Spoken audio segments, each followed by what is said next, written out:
Jo, I'm going to ask what might be classed by people in the audience as the daftest question of the day, but let's get it out there. Why set up a business in chocolate? Well, I know I'm one of those people that was standing at the end because I've only got 6 O-levels to my name. So I never planned to have a business, but I was a successful journalist. I was actually Britain's first magazine editor at the age of the youngest ever magazine editor at 10 But I married my husband, and he had a background in natural foods. He has a brand called Whole Earth Foods, and I obviously married him for his peanut butter. And it was a very small world in those days, and cocoa beans ended up on his desk, or rather, cocoa beans were offered to him, and he had them made up into a sample of dark chocolate. I found the last 2 squares that he hadn't eaten on his desk and had this kind of epiphany and went, oh my God, this is the best chocolate I've ever eaten, what are you going to do with it? And he explained he couldn't do anything because it had sugar in, and Whole Earth was no sugar added brand. But basically, I just nagged at him until he turned around and said, look, if you're so interested, you do it. And by that, he meant Whole Earth could take care of some of the sales and distribution functions, but I had to do the PR and marketing, and the really big catch was I had to finance it, because he didn't have launching a whole new brand in the middle of his financial year in his budget. So it was kind of serendipity, basically. Well, we'll come on to the financing bit in a minute, because I know that was a key milestone, but I'd like to go back a little bit to young Jo, and often entrepreneurs, you find something that triggers them, the drive. And I believe that there was a particular teacher that I want you to tell us a little bit more that triggered your drive, Jo. Well, funnily enough, I was having a conversation with my daughter on the way here about how important it is to give kids positive strokes and positive feedback. But it was actually Mrs. Wootton pouring scorn on my ambition that was my driver, because at my school the careers teacher was also the religious knowledge teacher, and we had a scripture class, I think, that degenerated into a discussion about what we were all going to do when we left school, and I said I wanted to be a PA, and she said, Jo Fairley, if you ever make so much as a Girl Friday, I'll eat my hat. And a Girl Friday being kind of the really lowly, rather decorative office junior. And I just, I was 15, and she just poured cold water all over me. But it had the effect of making me absolutely determined to prove her wrong. And, I could almost hear the rocket fuel ignite under my chair. And I did become a secretary, and then I got a job on a magazine, and I ended up working my way up through the ranks and becoming the editor of this sister type at the age of 23. And I dearly wish that when I'd gone back to speak to the school some years later, she'd still been alive, because I would have made her a chocolate hat, and I would have stood over her while she ate it. But it really words have such power, and it really reminded me that for me, it's always been about treating people well, encouraging them. It's the carrot, it's never the stick. So, absolutely, it's quite amazing, isn't it, that one instance, one 5-6 word sentence can fire. Not that uncommon. No, exactly. Now, Greenback has always been known for its ethical story, and you've obviously made the most of that through very clever marketing over the years. But that wasn't really all about marketing, because you and Craig were already deep rooted in green movement for want of a better. Yeah, I mean, he's as green as it gets. He's a hippie entrepreneur. Went to the Wharton Business School, but had an Afghan coat business and opened a macrobiotic restaurant in the 60s. And I was an eco warrior from the age of about 13, because a friend gave me a copy of a book called A Shopper's Guide to Saving the Planet. And all I could do to save the planet was get my mother to drive her during ripples to the Whipple Bank. And I had a bit of direct action in the form of putting bricks in the loo systems to save water. Only I got busted standing on a toilet seat and sent to the headmistress to study. And then later I went on to have a column in the Times called Ecosphere. So that planet-saving mission had always been part of my life. And so actually, Green and Black's I mean, the name came about green because we were organic, black because we had the darkest chocolate on the market at the time. But the green thing was really important. And it wasn't a marketing thing, it was just literally those values were embedded in the brand from the very beginning. And I think that people, when you know what your brand stands for, when you know what your business stands for, it's such a great reference point. It makes it so much easier to sell it to people because you know who you are and people pick up on that authenticity. So I'm going to paint a picture for our audience here because, where the business ideas come from. Well, in your case, it was you and Craig sitting in bed, I believe, doing some doodling and coming up with a name. Yeah. When you came up with that name and a design, I believe, in bed, what was it that made you so confident that this was the product you wanted to launch, that it was going to be successful? Well, I mean, to be honest, if I'd known how successful it was going to become, I don't think I'd have done it because I would have been too terrified that every decision I made, I'd have kind of questioned every decision I made, whereas they did all come very instinctively. So anyway, Craig came up with some names that were Eco-Choc and Bio-Choc and Organic-Choc. I was like, no, this isn't going to work.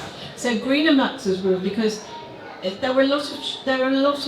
a kind of history of chocolate brands with ampersands in the middle. So you've got Palab and Bowser and Barker and Dobson, Charbonnel and Walking was who sort of fought them and Mason. So we were green because we were organic, we were black because we had the darkest chocolate on the market.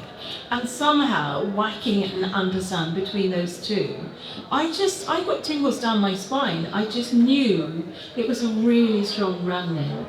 And that took 10 minutes. And we sketched out the design in about another 10. And what was really important, I think, was in our success was that we didn't go for the kind of earth, shoes and lentils, knobbly oatmeal coloured packaging. We positioned ourselves as a luxury brand from the beginning with the ribbon and the seal and the gold and it looked classy. And that was what helped catapult us ultimately out of what could have been an eco niche into the mainstream. And I'm not sure this is a good idea to have this talk just before lunch because I can hear my tummy rumbling talking about chocolate. Yeah, exactly. But you mentioned earlier on about putting money into, and Craig actually saying to you, well, if you want to do it, you need to find the money. And I believe you invested £20,000 in chocolate. I did. That's quite a lot of chocolate. It's the only time I'd ever had money because I'd sold my flat in Shepherd's Bush to move in with him in his house in Portobello Road, rented house, and the plan was that we would buy somewhere, and so I had £20,034 and 2 tons of chocolate set me back 20 grand, which didn't even leave me enough for a pair of shoes back in 1991. But I really had the courage of my convictions. I really believed in that product. And when you do believe in your product, it just makes it so much easier because you can sell it so much easier to an end customer, or in my case a supermarket buyer or a journalist or whatever, and it all kind of flows from there. And I think one of the most important things in business is to get your product to be as good as it possibly can. It's got to be the best, in your opinion, or your service, because otherwise you're going to struggle to sell it to yourself, I think. So I'm going to go back to the bedroom if you don't mind. I'm not fixated, but Okay. But now just visualising you guys there, you obviously clearly from the little bit you told us already brought different skills to the partnership, and that's probably at the heart of its success, I would guess. But in particular that you had a successful career in magazines, and London magazines, I can see how that may have helped and how those skills are transferable. Can you tell us from your perspective how important that was? Absolutely. I mean, I think being able to communicate your brand is incredibly important, and I honestly believe, even in the age of social media, I believe hugely in good old-fashioned PR, in actually sending a press release to journalists, accompanying it with your product if you've got something that you can give away. I still work as a journalist. It's my finger in the air to kind of make sure I know what's going on in the world. And I get sent thousands of e-releases every week, digital press releases, and I just sit on public transport going delete, delete, delete, delete, delete. But you send somebody a piece of paper, who is sorry Planet, but you send somebody a piece of paper with your product, and as the recipient, you have to process it in a completely different way. It registers in a completely different way, and I think that has even more power in a digital age. And so I wrote a press release that said, guilt-free chocolate ? Well, almost. And I sent it to everybody I could think of, which also meant chefs and restaurateurs and people who traditionally you wouldn't necessarily send a press release to. And I sent green and blacks with it. I sent the dark chocolate with it. And that was what was just noticed. And within 3 weeks, we were in the Independent, And we've always leveraged PR to share our story. So powerful. So old habits die hard because you have said apparently one square is worth 1,000 words. Old habits die hard because the first thing you produced when you got here today was green and black chocolate. But that has been a really important, just to sort of continue on that thought. Yeah. It's been really important in getting you lots of publicity that maybe would have cost you a lot of money. It would have, absolutely, but also just that thing of giving things away. If you give someone your product, you're 90% of the way there, because they think that, the psychology of it is that if this person has gifted me this item, then it must be good. That's the way you think. And so it is a fantastic way to promote, to use that, to use the power of PR and sampling. So we had no advertising budget, and every opportunity that we had to give chocolate away, whether it was a green fair or a supermarket tasting or the BBC Good Food Show, which, let me tell you, when you've got chocolate, is like being in the Stampede at Pamplona, and I only did that once. We just felt that as it melted on people's taste buds, it would trigger this lifelong devotion. And so it proved. And then what we also did, which you don't do anymore, but on the inside of the wrapper, we shared the story of the product and the difference that it had made to the communities who brew the cacao. And so people made that connection. They ate the chocolate, they read about children going to school or water infrastructure projects being built, etc., all of which were completely genuine, and that kind of cemented their loyalty to the brand. So the end story is quite remarkable because you sold the business to Cadbury's, and clearly I'm sure they made an offer you couldn't refuse, and thank you very much. But I'm sure it wasn't all plain sailing. In fact, I know that there were a lot of hairy moments. There were so many blockades of cocoa beans, hurricanes in Belize, cash flow headaches. I mean, what were some of your biggest challenges? Well, I think cash flow for any business is the biggest challenge, because that's the kind of make or break.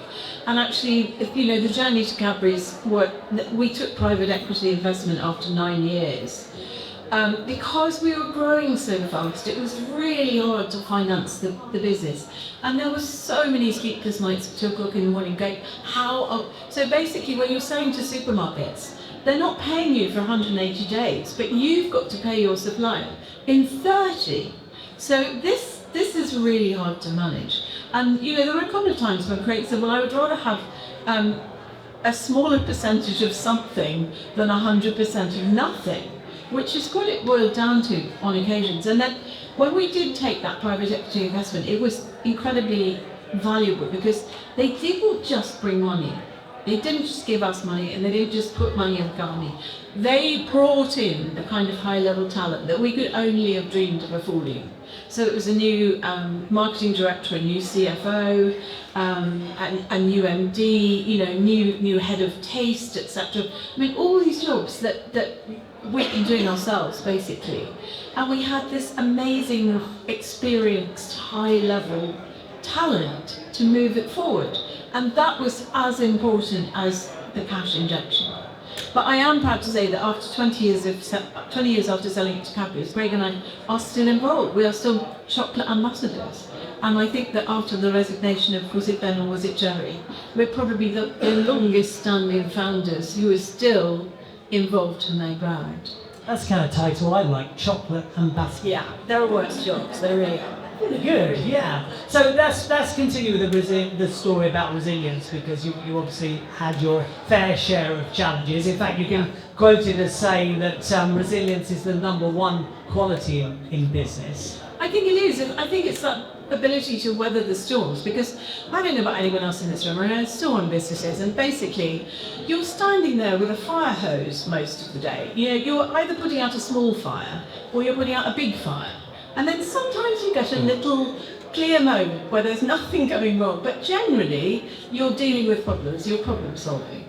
And so you have to have the inner resources to withstand that, and not then take it out on your staff who then go home and kick the cat, basically. So you've got to weather that yourself.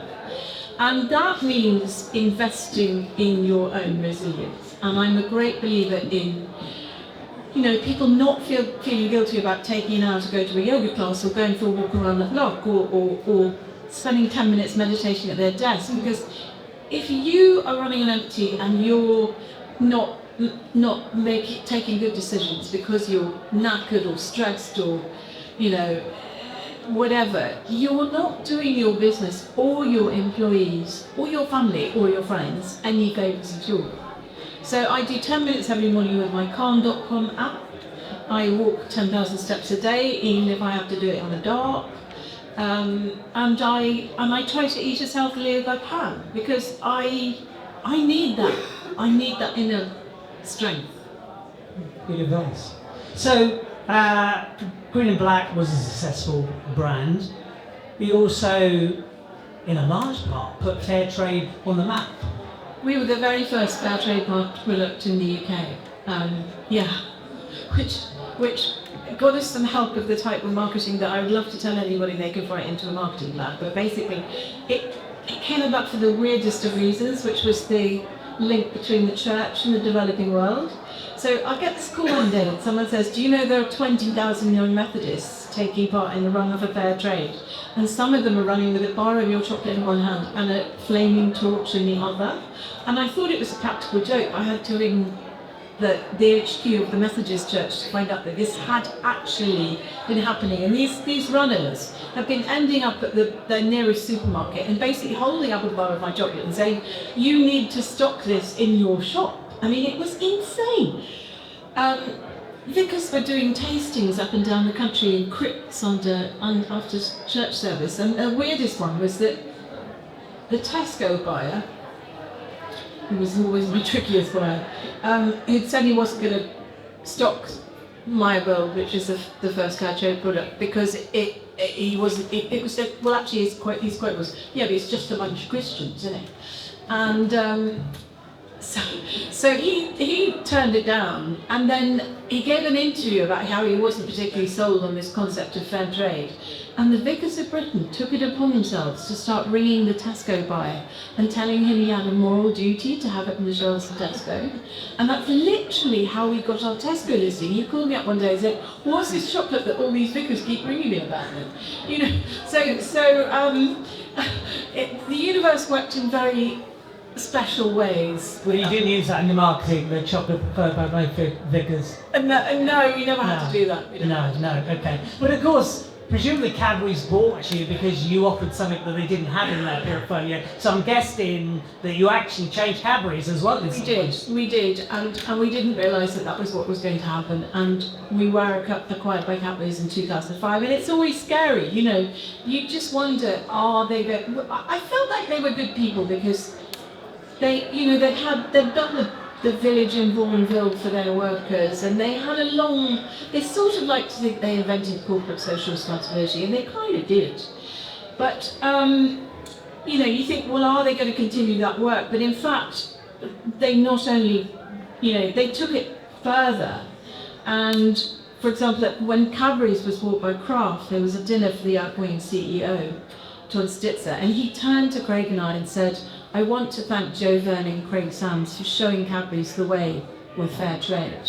And we later got bought by Kraft, and Kraft spun us off into a division that now has a $1.1 billion project in West Africa, working on the ground with 13 charities, putting in water infrastructure, building schools, training farmers to improve their farmer income.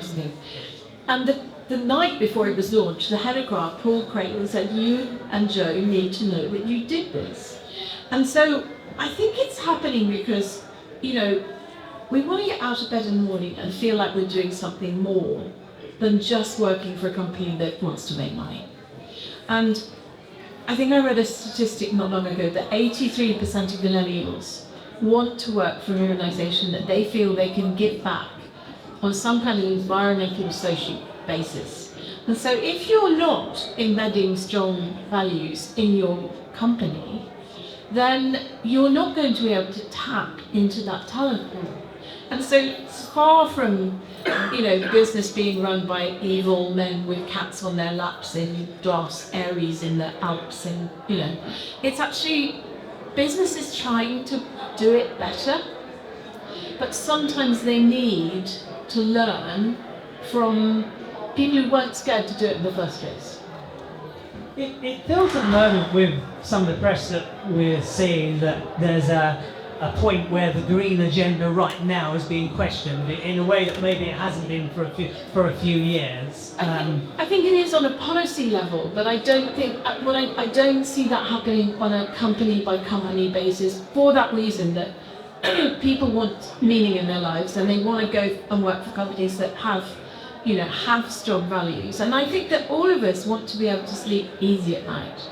And, you know, I mean, it's not just about the planet. You know, I think more and more people are realizing. A few years ago, I listened to an amazing environmentalist called Vandana Shiva on a panel, and somebody asked her, "Do you think it's too late to save the planet?" And she just very sagely looked at the audience and said, "The planet can be fine without us."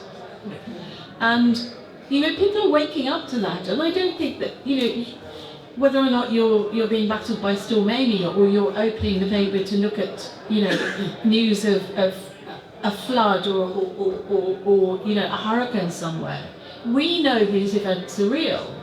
And the planet doesn't care that America acquired a batshit president who doesn't understand about climate change and big spikes. You know, nothing about that agenda has changed. And I think most people have got enough common sense to realise that.